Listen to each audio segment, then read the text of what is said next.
Over the years, I've often spoken about habitat enrichment. This is one of the most crucial parts of keeping animals. This is where you ensure that the environment allows them to live their life to the fullest, provides a level of safety, and that everyone has a great life. So we really apply that with our fish keeping to ensure that we have very, very healthy fish. You know, the females aren't always in their absolute best condition, and therefore egg production is absolutely fantastic, providing a better quality fish in the outcome through epigenetic manifestation, which means that you can have average genetics, but with a perfect environment, perfect food, perfect consistency throughout that entire time period, you can have a better improvement of those genetic line, so that the next generation you can actually improve and improve and improve. So as much as genetics is the main part, epigenetic manifestation goes a long way to that. So one of the ways that we achieve this habitat enrichment is ensuring that everyone feels safe in an aquarium. So rather than us having an aquarium where there's a couple of big stone bits in the center where the dominant fish looks after it, and then everyone else gets pushed out towards the glass, to the open area, which allows easy attacking by the dominant fish, we fill that whole aquarium with a jungle gym. So you can see these are the blocks of flats that we build. So we utilize all types of material in it so that it caters for all fish of all sizes.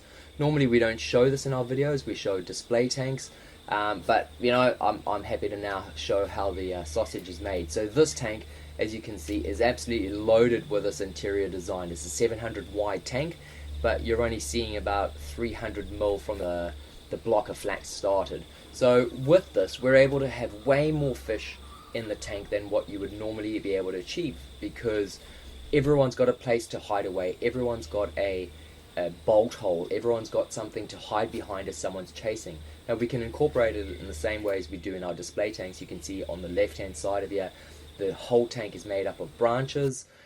So we've only done one half of the tank in this instance because of the large size of the fish, that when it comes to feeding they injure themselves on the branches, especially with this amount of fish.